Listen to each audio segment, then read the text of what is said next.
Rais wa Marekani Bwana Donald Trump ameendelea kuyakosoa mataifa ya Magharibi, hasa Umoja wa Ulaya, akisema ni bora uishi kibiashara na Uchina kuliko mataifa hayo ya Umoja wa Ulaya, akitaja kwamba ni mataifa hatari zaidi na ni mataifa yanayosababisha hasara kibiashara. Mapema Aprili, Washington iliweka ushuru mkubwa wa 20% kwa bidhaa zote za Umoja wa Ulaya na ushuru wa 25% kwa uagizaji wa magari yote na metali, wakati Trump baadaye alitangaza afueni ya siku 90 kwa majukumu mengi ya biashara. Ushuru wa awali ukiwa ni 10% na ushuru uliotajwa hapo juu ni 25% unaendelea kutumika hadi makubaliano yafikiwe. Umoja wa Ulaya kwa njia nyingi ni mbaya kuliko China, Trump alisema wakati wa mkutano na waandishi wa habari katika ikulu ya White House Jumatatu. Walitutendea isivyo haki, wanatuuzia magari milioni 13, hatuwauzii hata moja, wanatuuzia bidhaa zao za kilimo, hatuwauzii kabisa, rais huyu alidai, kiongeza kuwa Brussels imekuwa ikizishtaki kampuni zetu zote, Apple, Google, Meta na nyinginezo. Kiongozi wa Amerika alitabiri kwamba EU itashuka sana kiuchumi kwani Amerika inashikilia kadi zote. Hata hivyo amesema kwamba katika biashara ni heri ushirikiane na Wachina, utapata faida kubwa kuliko kushirikiana na watu wa Magharibi wasiokuwa na faida.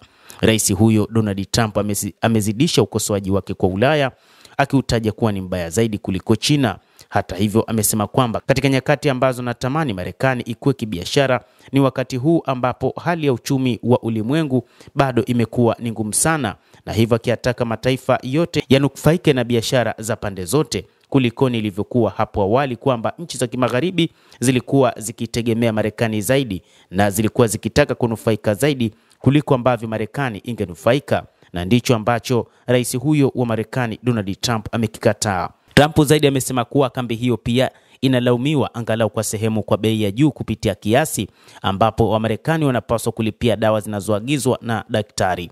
Kulingana na rais, Brussels imekuwa ikitoa shinikizo la kikatili kwa kampuni za dawa kuweka bei ya chini barani Ulaya, huku ikikataa kuchukua sehemu ya haki ya utafiti na maendeleo ya kampuni na gharama zingine zinazohusiana.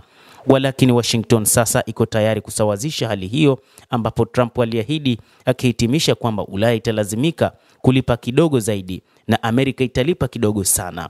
Matamshi ya Trump yalikuja saa chache baada ya Washington na Beijing kukubaliana wakati wa mazungumzo huko Geneva kufuta au kusimamisha majukumu mengi mapya ya biashara yaliyoanzishwa tangu mapema Aprili, ikisubiri mazungumzo zaidi. Kutokana na hali hiyo, ushuru wa jumla wa Marekani kwa bidhaa za China utasimama kwa 30% tu, na ushuru wa China kwa bidhaa za Marekani utakuwa 10% kuanzia Mei 14. Mataifa hayo mawili pia yataweka utaratibu wa mashauriano ili kutayarisha hatua zaidi za sera za biashara. EU kwa upande wake imefanya majaribio kadhaa katika mazungumzo ya biashara na ushuru wa Marekani, ingawa hakuna hata moja kati yao ambayo imefanikiwa kufikia sasa. Alhamisi iliyopita, tume ya Ulaya iliwasilisha orodha ya hatua za kukabiliana na ambazo zinaweza kuathiri bidhaa za Marekani zenye thamani ya euro bilioni 95 iwapo mazungumzo yatashindwa. Mshauri wa biashara wa Trump, Peter Navarro, alionya Brussels kwamba itakuwa ikifanya makosa makubwa ikiwa itapitia tishio hilo ambalo alielezea kuwa lisilo na tija kwa mazungumzo. Mtazamaji wa The World News, hayo ndio ambayo tunayo kwa sasa.